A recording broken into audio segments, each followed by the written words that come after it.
أعوذ بالله من الشيطان الرجيم. بسم الله الرحمن الرحيم. الحمد لله رب العالمين، بارئ الخلائق أجمعين، باعث الأنبياء والمرسلين، ثم الصلاة والسلام على خير خلقه العبد المؤيد والرسول المسدد، حبيب إله العالمين أبي القاسم المصطفى محمد.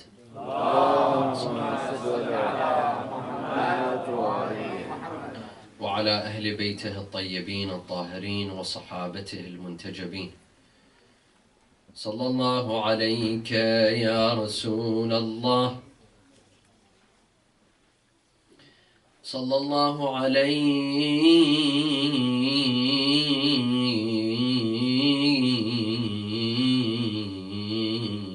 يا سيدي ويا مولاي يا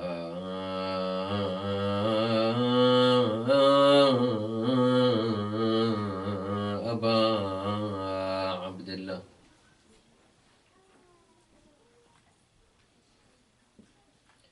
يا رحمة الله الواسعة،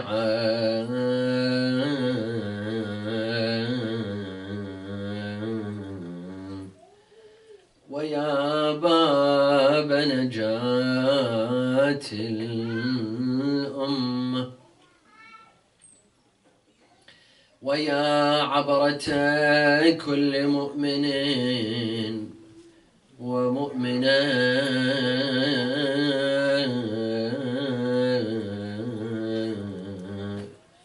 يا مظلوم يا شهيد يا غريب كربلاء.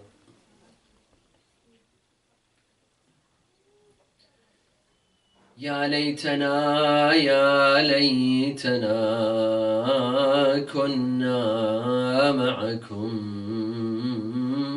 سادتي فنفوز فوزا عظيما.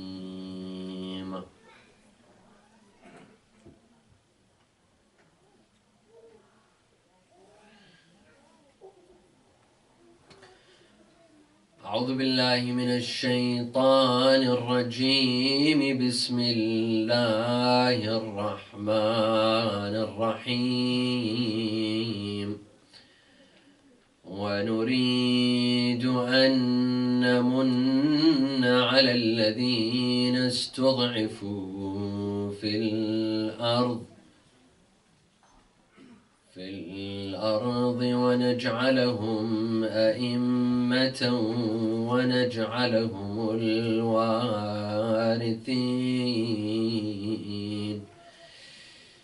استنى لبع عاشوراء. صلوا على محمد وآل محمد.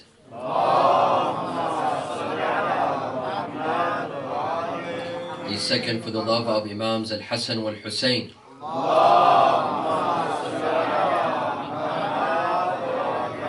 A third for the love of Fatima al-Zahra with your loudest voices.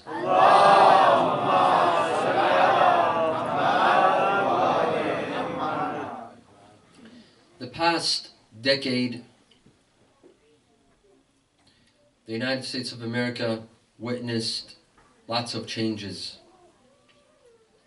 Specifically, on September 11th of 2001, many changes took place here in America. Some predicted that September 11th will be the end of Islam in America.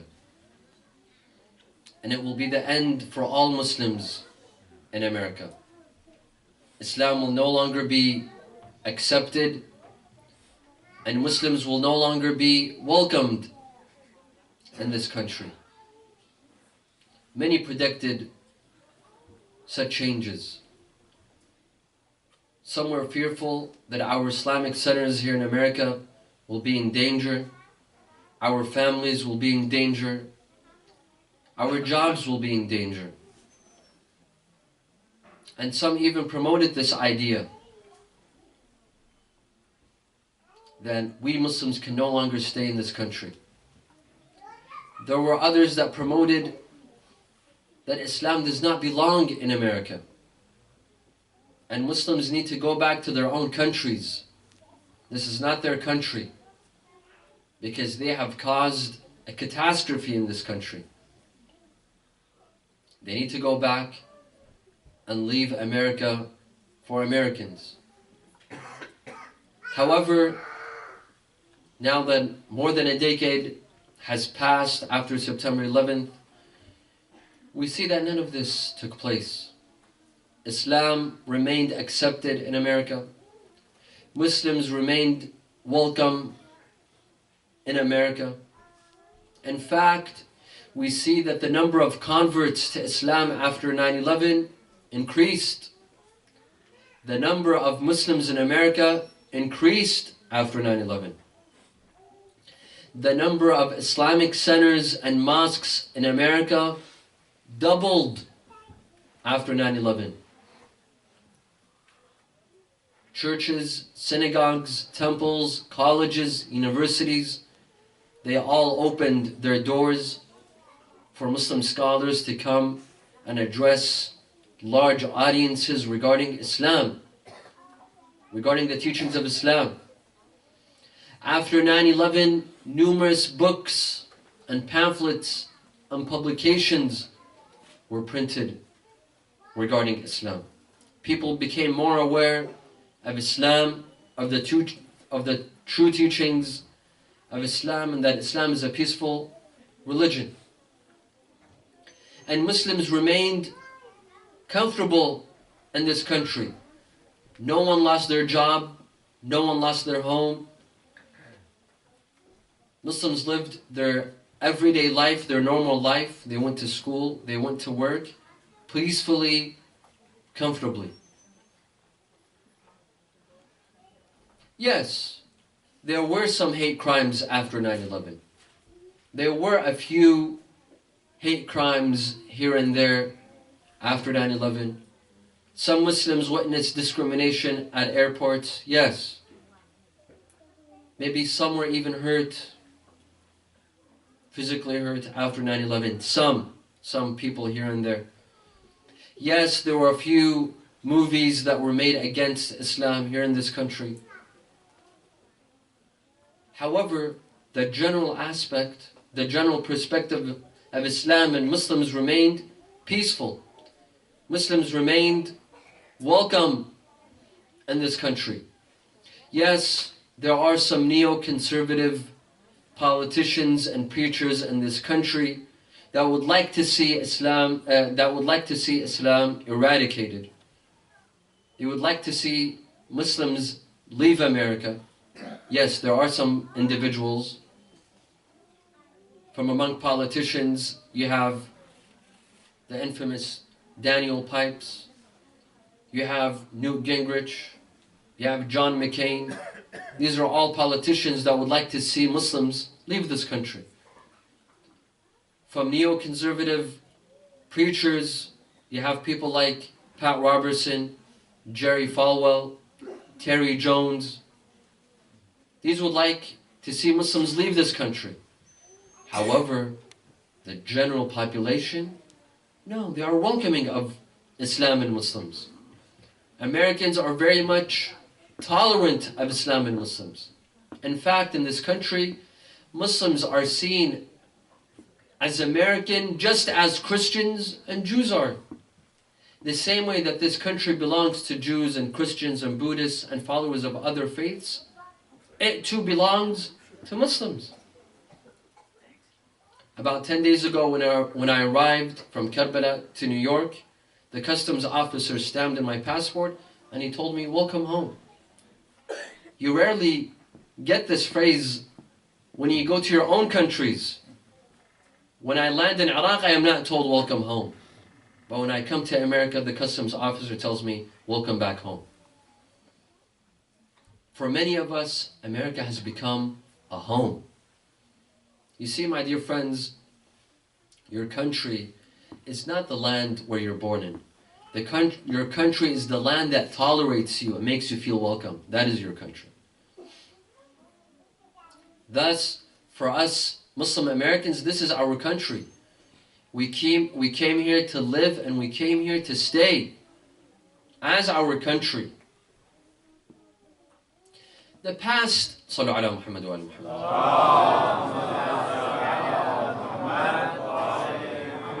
This was for the past decade, the past 10 years or 12 years.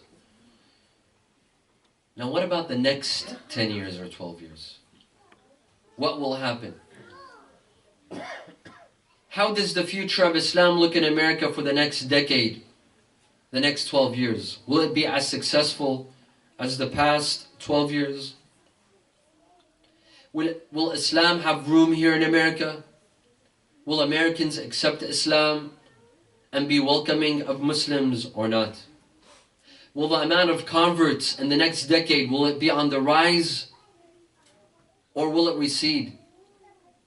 The amount of books and publications, will it increase or will it stop? Muslim involvement in politics, will it remain the same or will it increase? Will American Muslims have a say in policy making in this country or no? How do we see the next 12 years? Will we participate in politics and in policy making, or no, Muslims will remain the same? How does the next decade look for Islam and Muslims in this country? This is what we'd like to talk about tonight in the next couple of minutes. Of course, we cannot tell the future. No one has knowledge of the future. However, we can predict certain things according to the way things have gone for the past 10 years. We can predict a couple of things based on personal analysis of how we Muslims, where will we end up in the next 10 years? Wa sallu ala Muhammad wa ala Muhammad.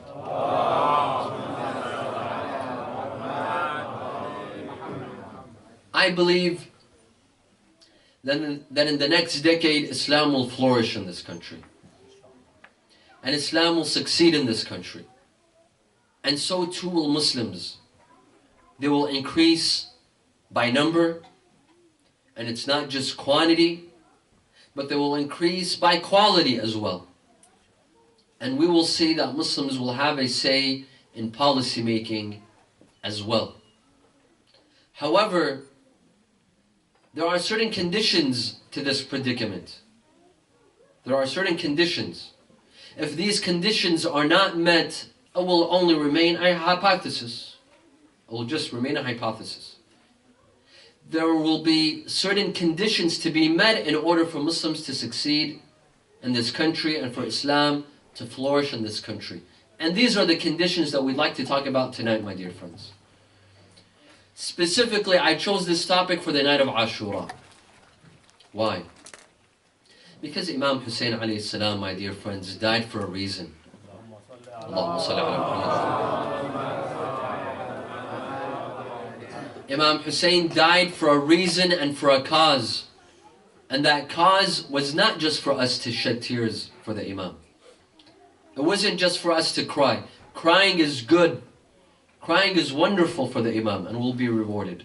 However, these tears need to be translated into actions. What is the point if we sit in the majlis of Aba Abdullah and we shed our tears and then we go at home and we look at the state of Muslims and all we do is shake our heads and we say, Inna lillahi wa inna ilayhi raji'un. The Imam could have done this. The Imam could have remained in Medina when he heard that Yazid has come to power. He could have shaken his head like all the other significant individuals in Medina, like Abdullah ibn Umar and others. They shook their heads. They said, Inna lillahi wa inna ilayhi raji'un. And they sat comfortably in their homes without taking action. But the Imam took action. The Imam sacrificed his life for Islam. On the Day of Judgment, when he meets us, he will say, what did you do for Islam? Your tears were not enough. I appreciate your tears. Thank you. But was that all? Imam Hussein alayhi salam wants us to translate our tears and sorrow and sadness into action. What have we done for Islam? will be asked. What have we done for Islam in this country? What have we done for Muslims in this country? Imam Hussein will ask us. Sallu ala Muhammad wa ala Muhammad. There are certain conditions, my dear friends. Certain conditions that have to be met in order for Islam and Muslims to be successful in this country. Number one, voting. We see, according to statistics, that the amount of Muslims that live in America, of course, depending on various statistics, there are some that say 2 million, others say 4 million, others say 5 million, and there are some statistics that say the amount of Muslims living in this country is up to 7 million. 7 million individuals, Muslim individuals living in the United States of America. However, during the times of elections, how many of them go and vote? Not many. A very small percentage of Muslims, maybe 10, 15, maximum 20% of Muslims that actually go and vote. Yes, things are becoming better. Muslims in this country, alhamdulillah, are becoming more aware, and they're realizing the importance and significance of voting, and they are going to vote. Yet still, we have not reached the stage of satisfactory.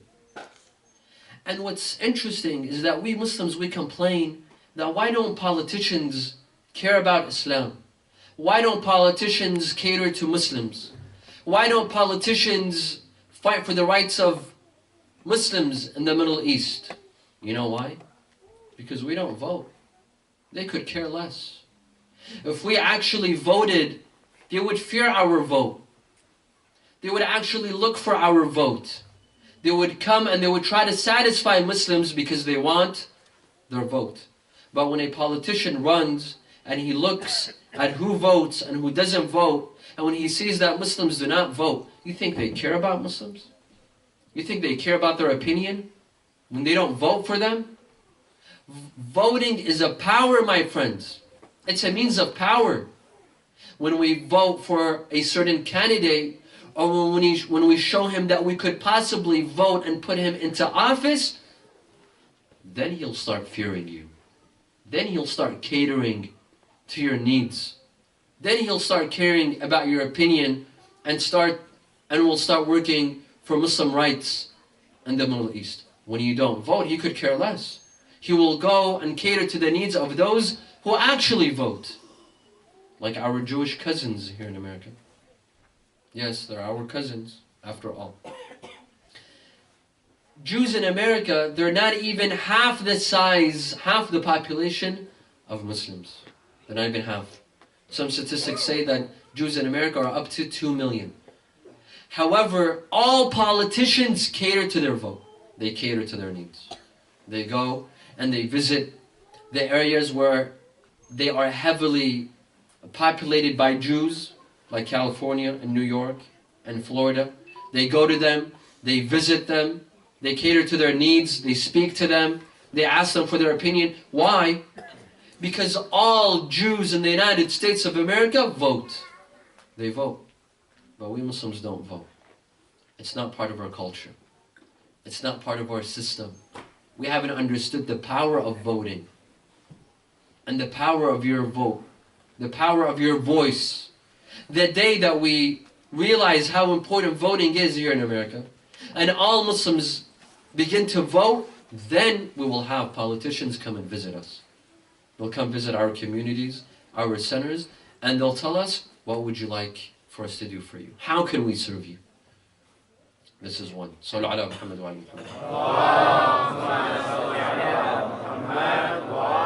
Muhammad. Number two, a very important topic that is very, very much neglected in our communities. What is it? Funding political candidates. Funding elections. You might think, what is this Syaed talking about? Funding politicians? Yes, that's right, funding politicians. When you fund a politician, when you fund his candidacy, when you fund his political campaign, that means he needs you. He needs you. When you fund a politician, he's in need of your money. That will get him to come to you. that will get him to come to your community, to your center, and ask, what is it that you need? Because he's in need of you. As the famous saying says, you scratch my back, I scratch yours. When we don't fund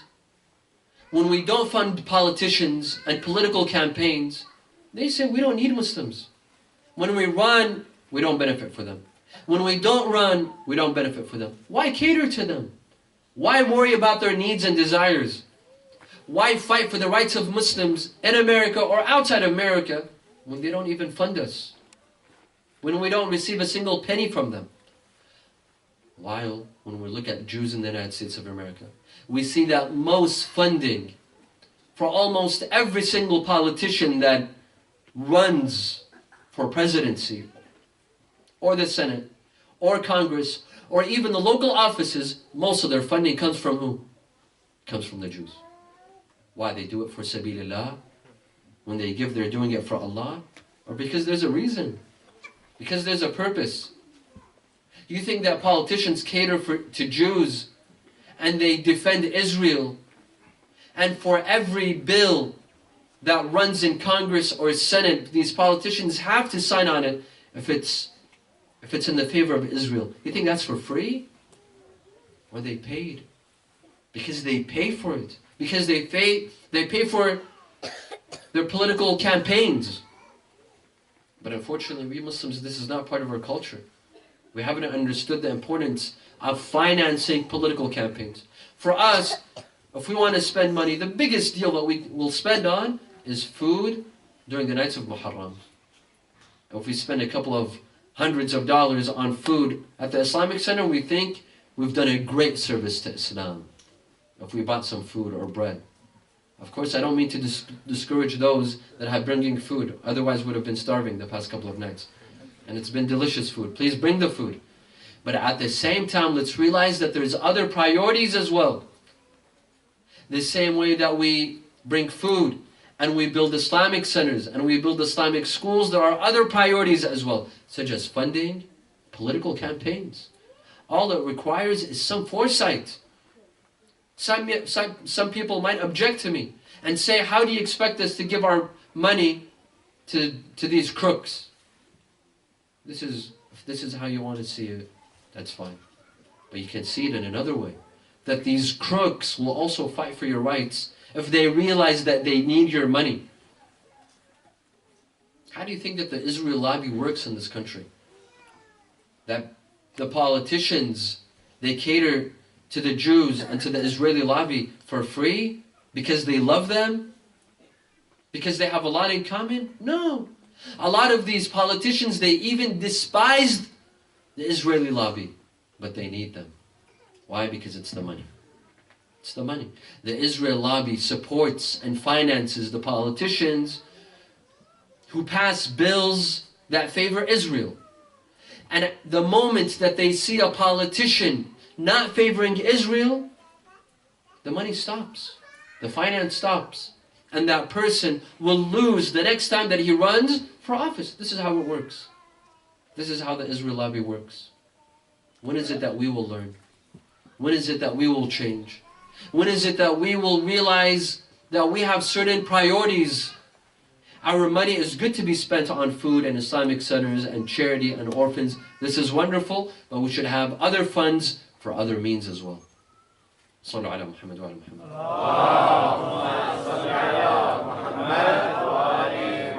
Another very important point is civic engagement in the United States of America.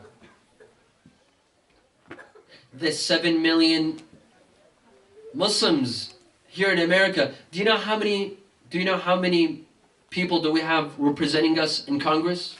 How many men do we have representing us in Congress? We only have 2. We only have 2 congressmen fighting for my rights and your rights in Congress. While Jews in America, who are less than us by a lot, they're less than half of us, they have 50 members in Congress. Did you know this? And then we complain, why doesn't anyone fight for Islamic rights? Why doesn't anyone fight for our rights? If some company discriminates against a female Muslim because of her hijab, and she's kicked out and she loses her job, we complain, why isn't there anyone fighting for our rights? Who's fighting for our rights? Who? You expect 2 congressmen could fight for our rights? Just 2? A population of 7 million. We only have 2 soldiers out there. Who's fighting? While Jews have 50 soldiers fighting for them in Congress, this is only the Jewish members. And in Congress, the non-Jewish members, they fight for Israeli rights more than the Jewish members. More than the Jewish members. When will it be part of our culture to encourage some of our youth to go into politics? When? When will we realize the importance of sending some of our youth to Washington, to allow them to study political science, and to go into Washington and run for Congress, for the Senate? When is it that we'll realize this significance? And unfortunately, there are some narrow-minded Muslims. Till today, there are some narrow-minded Muslims that say, this is nonsense. For us to engage in politics in this country, this is nonsense. This is heresy. Why? Because this is supporting an oppressive regime. We shouldn't engage into politics. We shouldn't vote. We shouldn't encourage our youth to run for office in this country because this is supporting an oppressive regime. Let me ask you a question. Do you pay tax in this country or you don't pay tax? If you say you don't pay tax, you're either lying or you're about to go to jail. Congratulations. If you're paying tax, then you're already supporting an oppressive regime, in your opinion. If you're paying tax in this country, then in your opinion, you're already supporting an oppressive regime. So why not run into office and go into Congress and Senate and decide how your tax money is being spent? The money that we're giving into tax, spending on tax, let's at least be part of making the decision in how this tax money is being spent. Should it be sent to Israel or should it be spent on other means? Should it be given to the defense ministry or should it be spent on healthcare and education? We have a say in that. I find it ridiculous for those that pay hundreds of thousands in tax, but they're not willing to have a say in how this tax money should be spent, with the excuse that this is an oppressive regime. You have a say in it. This is a right that this country has given you. But we prefer that others come and they make the decisions. We pay the tax, but others make the decisions how this tax money is being spent. Does this make sense? Is this logical?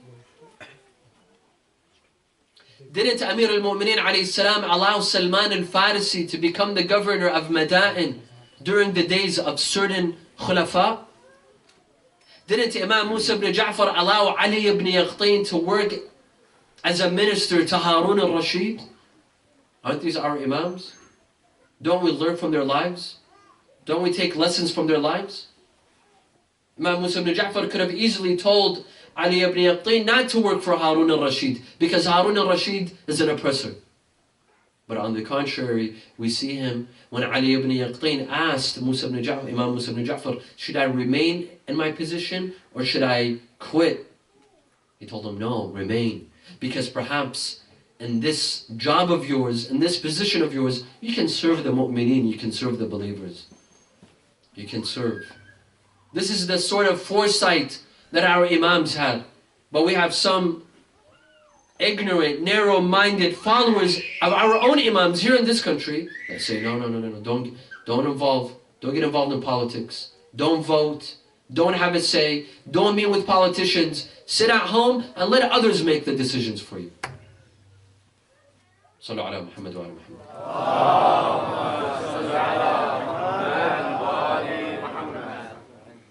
Another very important point here in this country is media involvement.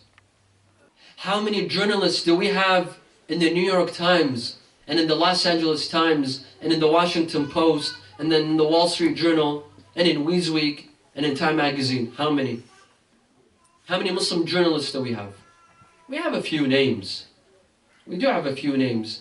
But these guys are very reluctant to defend Islam and Muslims and Islamic countries. They are more willing to defend other countries than to defend Islamic nations. They're Muslim by name. Read their articles. Read their articles in Newsweek and in other news magazines and newspapers. They're Muslim by name. What have they done for Islam and Muslims? Nothing. How many journalists do we have? None. Why? Because we don't encourage our youth to go into journalism.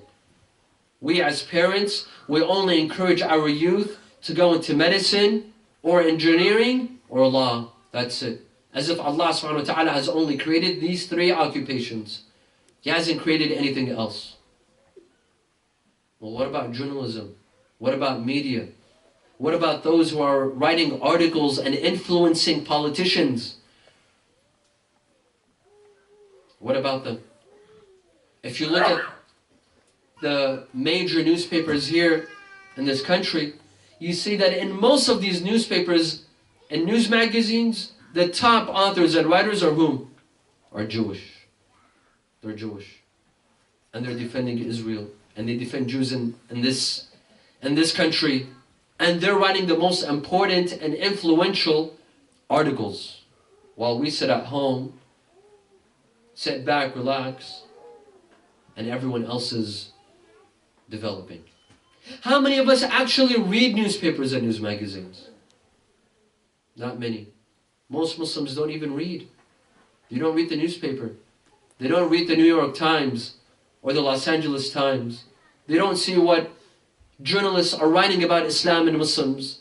We are not seeing what they are writing about our countries and about our rights. No. And if we do, we don't correspond with the authors.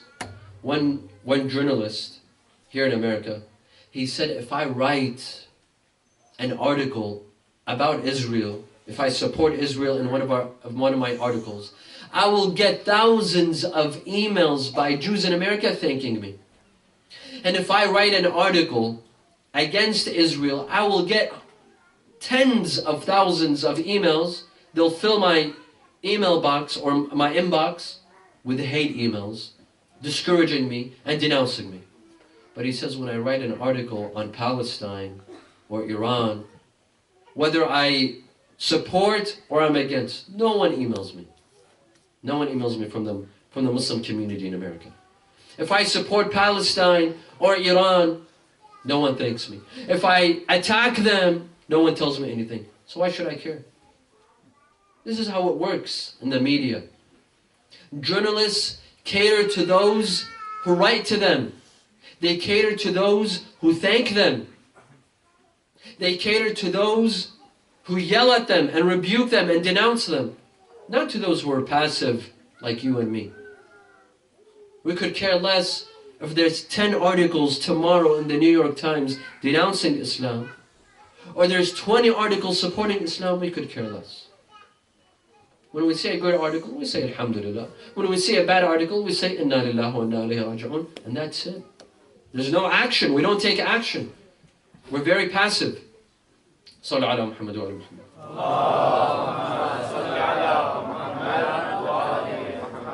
In Washington, D.C., do we have a lobby? Do we have an Islamic lobby? Any group, any political group that wants to be influential and have an influence in Washington on politicians has to have a lobby, has to have a strong lobby. Look at the Jewish lobby in Washington, the most powerful lobby in the world. Look at the oil lobby. Look at the gay lobby. Look at the gun rights lobby. They're all working. They're all lobbying. They're all making an effect, except Muslims. Muslims are too busy sitting at home, watching TV, arguing whether azadari is halal or haram. Whether should we do azadari on Ashura or we shouldn't do azadari. This is Muslims. This is a sorry state of Muslims. While everyone else is working in Washington, D.C., they're lobbying, they're writing reports, they're meeting with politicians, they're influencing, They're collecting signatures. We're too busy doing other things. Yes, we do have a couple of organizations. We do have a couple of organizations in Washington. We have CARE, we have Impact. They're doing a wonderful job, but this is not enough. These are just a couple of drops in the ocean. While when you look at the Jewish lobby, there's over 60 or 70 organizations. And they're all working actively, 24-hour shifts. While we're only proud of 2 organizations in Washington fighting for our rights. Is this enough? This needs to change, my dear friends. In the next decade, this needs to change. Sallu ala Muhammad wa ala Muhammad.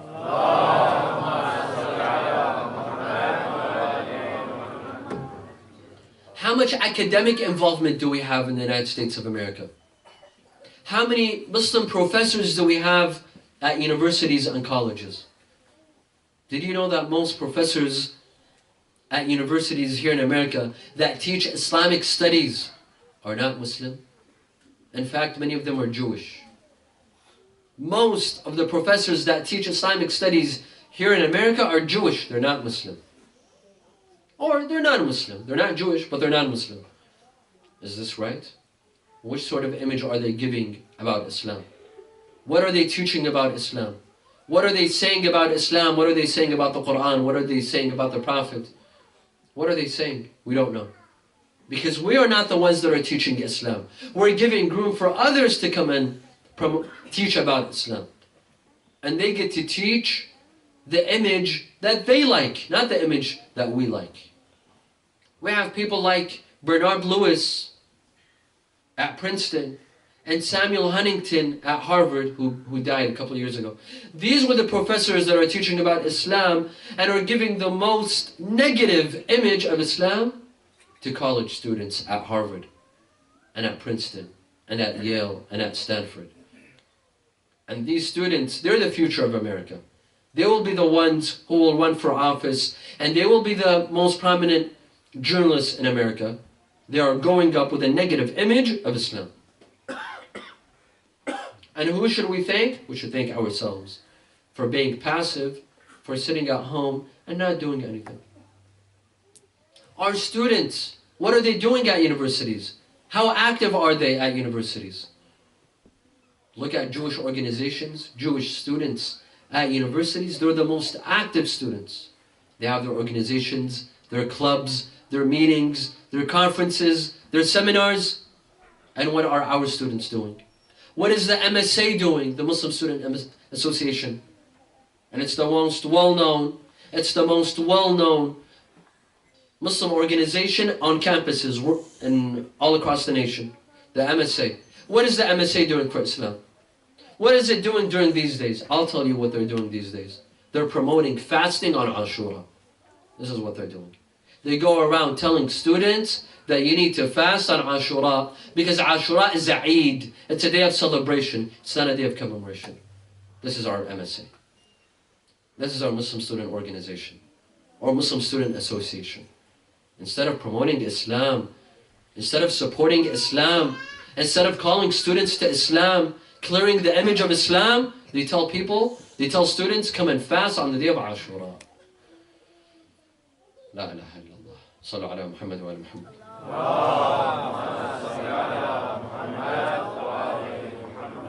Here in America, we also need interfaith dialogue. How many of our Islamic centers have opened the doors of dialogue with Christians and Jews? Not many. A couple of centers that I know that actually have Muslim-Christian dialogue or Muslim-Jewish dialogue. This is a handful. But most of our Islamic centers, they're passive. They could care less. There might be a church or a synagogue in our neighborhood, but we haven't contacted them. There's no dialogue between the Imam of this center and the rabbi of that church, or the Imam of this center, the Sayyid or the Sheikh at this center, and the rabbi or the priest of that synagogue or that church. Why?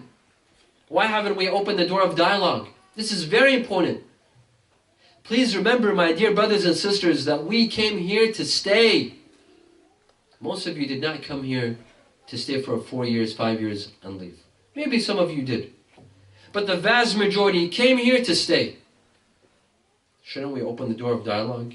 Shouldn't Christians know about Islam? Shouldn't Jews know about Islam? Shouldn't we clear up the misunderstandings between us? Interfaith dialogue. And how about intrafaith dialogue? Within Islam. Within Islam. We don't have dialogue between Sunnis and Shia in this country. It's very minimal.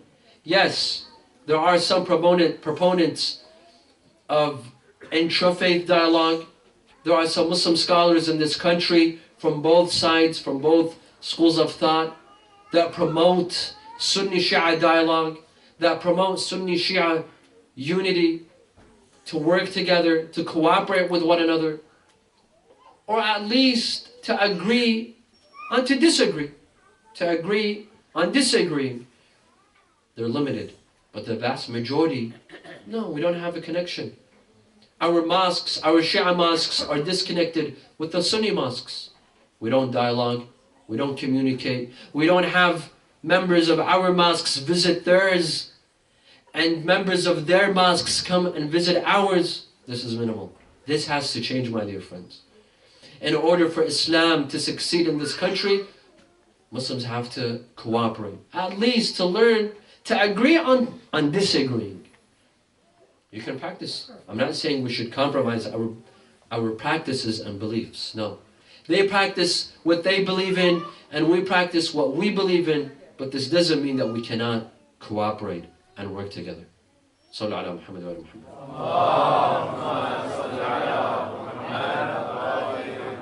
Another very important point that I feel is necessary here in the United States of America and in the next decade, that we need a religious leader in this country.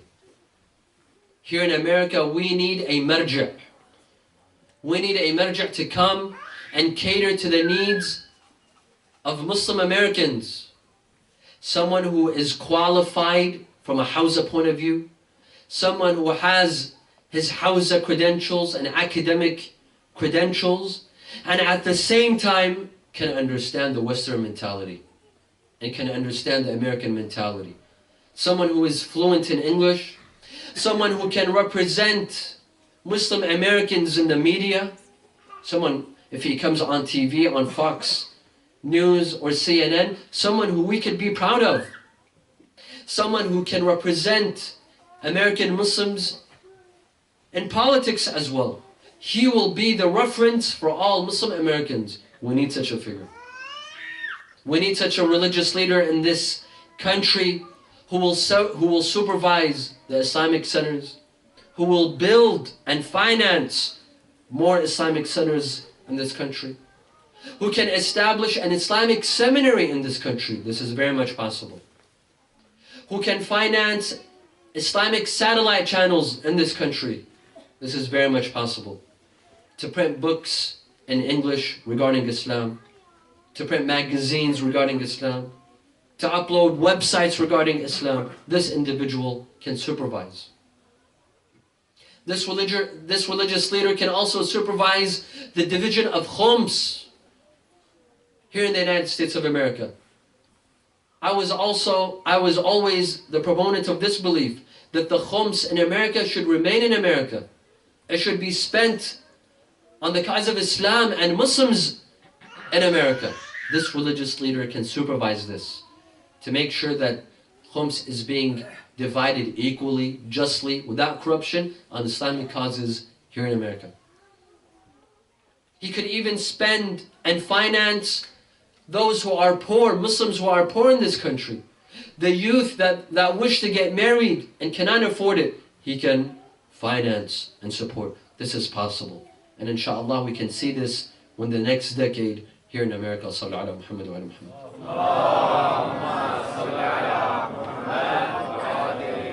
My dear friends, America is the land of what? It's the land of opportunity. Anyone can come here and work and succeed. Here we are not restricted. Here we're not living in Saudi Arabia or Jordan or any of these backward, narrow-minded countries that don't allow their own citizens to practice freely. Believe me, this sort of session, this sort of majlis would not be held in some countries in the Middle East. But here we could hold such majlis. Here we could shout and cry and scream in the name of Imam Hussein.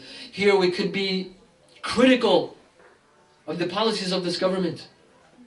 Can you try doing this in Saudi Arabia or any of these countries?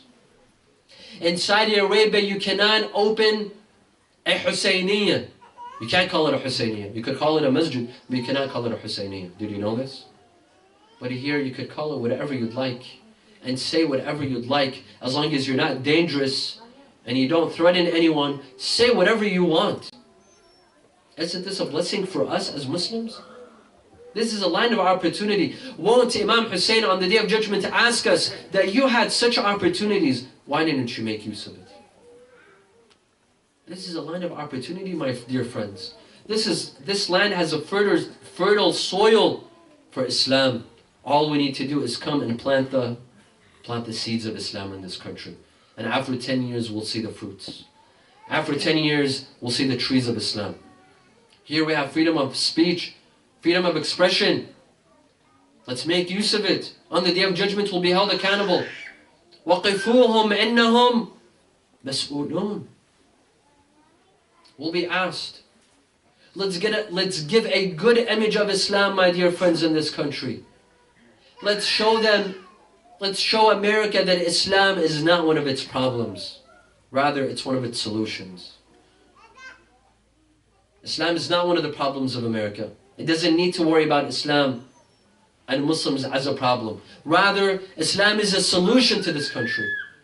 Islam can offer solutions to the ethical and moral problems of this country when it comes to crime rates, the economic crisis, the education crisis, the issues of alcohol, promiscuity, prostitution, you name it. All these moral and ethical problems, Islam can offer a solution.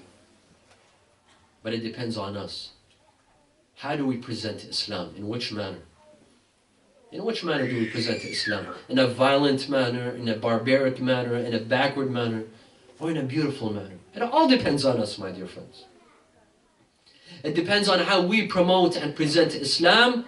Islam could be accepted. Imam Sadiq alayhi salam says,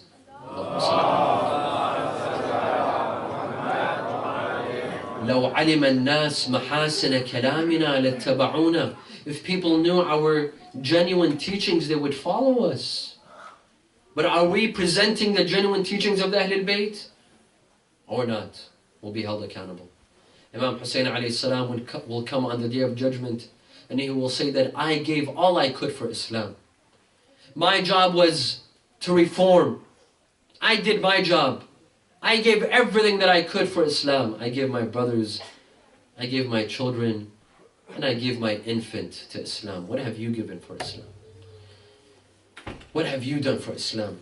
Imam Hussein will hold us. He'll hold us accountable. He'll judge us.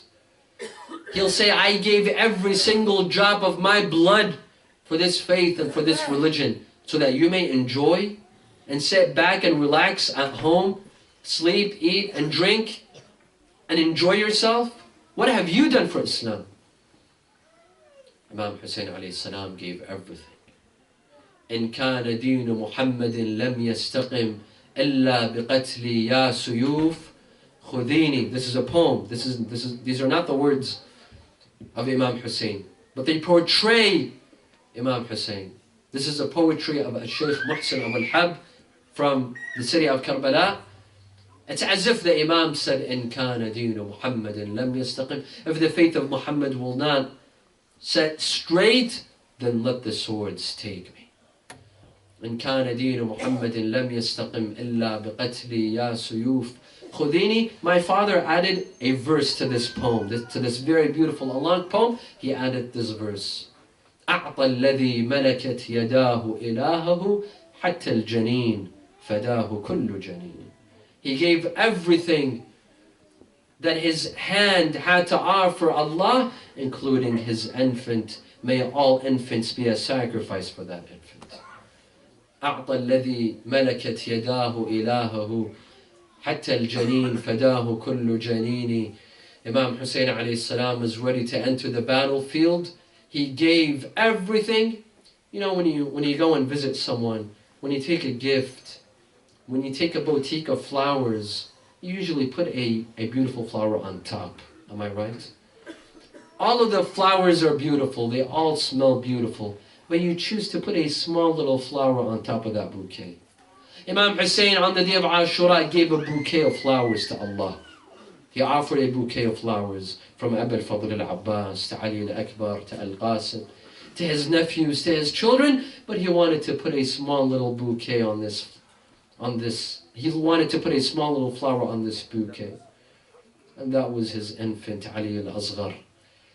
Abdullah, when Imam Hussein alayhi salam was about to enter the battlefield, he asked his sister Zainab. His sister Zainab came to him. She said, Akhi Aba Abdullah, your infant is dying. Your infant is dying from thirst. Take him. Perhaps these enemy soldiers might feel embarrassed and ashamed and will give him some water. Imam Hussein alayhi salam drops his shield and he drops his sword, meaning, I'm coming to you not to fight. I'm coming to you peacefully. I'm coming to you with this child. The Imam approaches the enemies, thinking that they might have a little bit of mercy in their hearts. He says, أيها الناس إن كنت أنا المذنب فما ذنب هذا الطفل. If I was guilty, if you see me as a criminal, what crime does this child have? Give some water to this child. The enemy soldiers, they gathered, they huddled. Some said, let's give the water. Others said, let's not give the water. Umar bin Sa'd, when he sees the enemy soldiers huddled, having a discussion whether they should give the water or not, Umar bin Sa'd looked to Harmala and he said, Ya Harmala, اقطع نزاع القوم أما ترى بياض نحر الطفل. Oh Harmala, cut the discussion. Do you not see the beautiful neck of the child? Harmala later on said, on the day of Ashura, I threw 3 arrows towards the camp of Imam Hussein. One of the arrows was a 3-headed poisonous arrow that landed in the chest of Imam Hussein. The second arrow was an arrow that landed in the eye of Abu al-Fadl al-Abbas. But the arrow that truly broke my heart was the arrow that I threw that pierced the neck of Abdullah al-Radi'. His father was carrying the child, waiting for water. The child could not even open his eyes. All of a sudden he felt an arrow pierce his neck. It came from one side and it came after the other. The child opened his eyes and smiled at his father, as if saying, my father, you brought me for water, but look what they've done to me. Imam Hussein put his hand under the neck of Abdullah al-Radi'. He grabbed a handful of blood from the neck of Abdullah and threw it to the sky, and he said, Allahumma la yakun, Allahumma la yakun hadha ahwan alayk min fasil.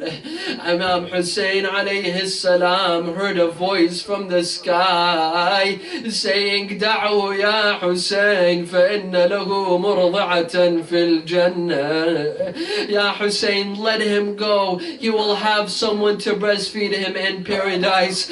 Imam Hussein comes back to the tent. He comes back to the camp. His daughter Sukaina approaches. My dear father, did you quench the thirst of my brother Abdullah? Is there any water remaining? Because I'm thirsty. Imam Hussein takes the child out and he gives it to Sukaina and he says, Haki akhaki madbuha. Take your brother. They have slain your brother Abdullah. Imagine when Abdullah came back to the camp, when they brought him back to the tent and they brought him in front of his mother Rabah. Ya bini, ya bini, ya bini, ya bini, ya Abdullah, ya ghali. يا غالي يا غالي يا نبرباك سهرت الليالي. My dear son Abdullah, how many sleepless nights did I have to raise you? How many sleepless nights did I have with you? My son Abdullah, how can I see your cradle empty tonight? How can I remain without you, Abdullah? Historians say that Imam Hussein immediately took Abdullah and he went and he buried him. He went and he buried him that same hour behind the tent. He dug a very small grave and he buried Abdullah. We'll come back tomorrow to that grave, to the grave of Abdullah. It was time for Imam Hussein to enter the battle. He put on his turban, but we take off our turbans out of sympathy for the Imam. He grabbed his sword. He came to the camp of his sisters. يا زينب ويا أم كلثوم ويا سكين ويا رقية ويا رباب عليكن مني السلام فهذا آخر الاجتماع. My sisters Zainab and Ruqayya and Kulthum. My sisters Zainab and Kulthum. My daughters Sukayna and Ruqayya. This is our last farewell. I bid you farewell, and the next time that we will meet will be in heaven. They all came out grabbing the Imam. هذه تقبل يديه وأخرى تقبل رجليه. الآن يا حمانا. One of them grabbed his hand. My master, do not leave. Another grabbed his feet. Our father, do not leave. Imam Hussein asks for his horse. من ذا يقدم لي جوادي. But Imam Hussein did not have companions to bring him his horse. The one who brought him his horse was his sister Zainab. She said, من أي أخت تقدم لأخيها جواد المني. Which wicked sister will bring the horse of death to her brother? The Imam rides his horse. He bids them farewell. This is the last time that they will meet. He's about to enter the battlefield. All of a sudden he hears a faint voice from behind him saying, Mahlan, Mahla, Ya ibn Zahra. Don't go so fast, oh son of Fatima. Wait one last time. He turns around and hits his sister Zainab. My dear brother, come down from your horse. I have a message to give to you. The Imam comes down from his horse. أخي أبا عبد الله اكشف لي عن صدرك وعن نحرك. My dear brother, expose your chest and expose your neck. I have to deliver a message to you. She came to him. He exposed his chest and his neck. She came and she embraced him on his chest. She embraced him on his neck. And then she turns towards Medina and she says, my dear mother, I delivered the message that you told me to do. Imam Hussein says, what message, my dear sister Zainab? She said, when our mother was about to die, she said, yo Zainab, a day will come in which you will see your brother Hussein lonely, without a supporter, without any companions. Go to him, kiss him on his chest, kiss him on his neck, and tell him this is from your mother Fatima. خويا أنا بعيني لباري لك عيالك.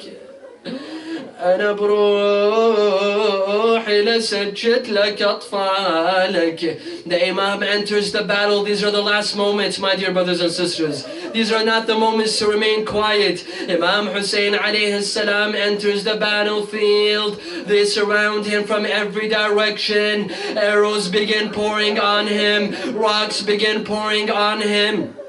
A rock lands on the forehead of the Imam. The forehead of the Imam begins to bleed. The Imam sits on the ground. He comes down from his horse. Bismillah wa billah wa fi sabilillah wa ala millati Rasulillah. And then Harmala shoots the Imam with a poisonous arrow that lands in the chest of the Imam. It pierces through his chest. The Imam bends down and he removes the arrow from his chest.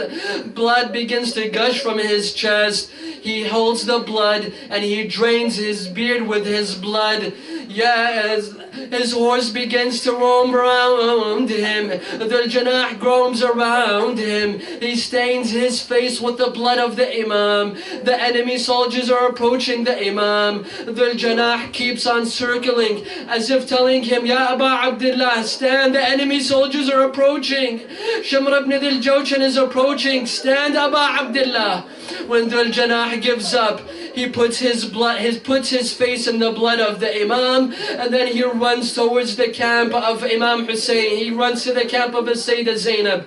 The women come out of the tent, thinking that the horse has come with the night. They come out and they see that the horse is empty without the Imam. They come towards the battlefield. As Sayyidah Zainab comes and she stands at the hill, and she sees that Shamr ibn Dhul Jawshan is approaching. Aba Abdullah, أين المنادي وحسينا. Shout with me, يا أبا عبد الله. ومظلوما وشهيدا.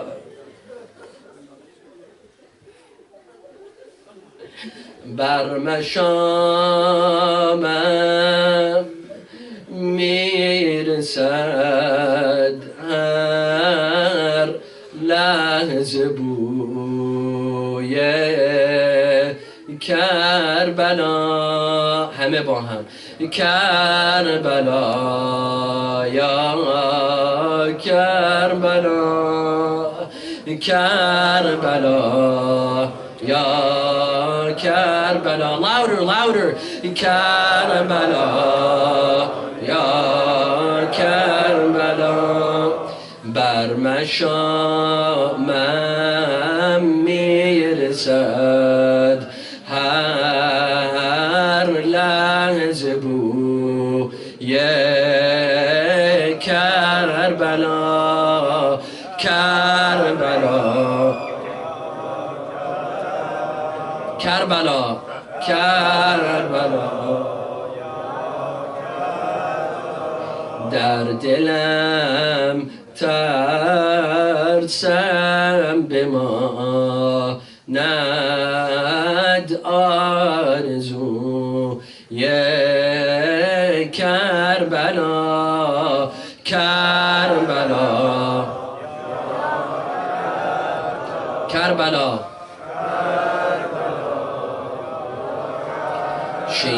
شيعتي مهما شرب ثم أعذ بن فاذكروني. كربلا كربلا. أو سمعتم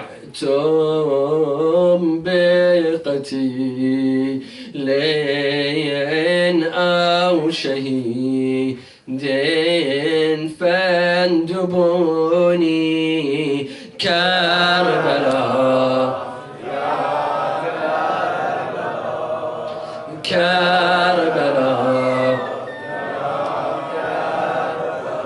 از حرم تا قتلگه زینب صدا میزد حسین. کربلا کربلا. زینب صدا میزد حسین. کربلا کربلا.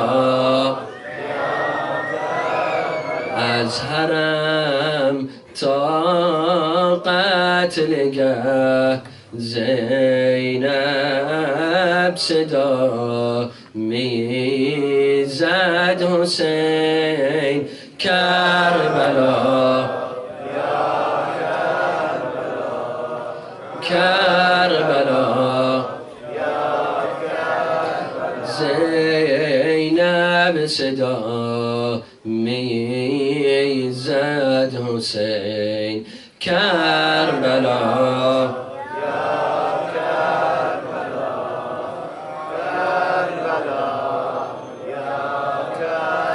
فأنا السبط الذي من غير جرم قتلوني كربلاء كربلاء وبجرد الخيل بعد القتل عمدا سحقوني كربلاء كربلاء ليتكم في يوم عاشوراء جميعا تنظروني كربلاء كربلاء كيف أستسقي لطفلي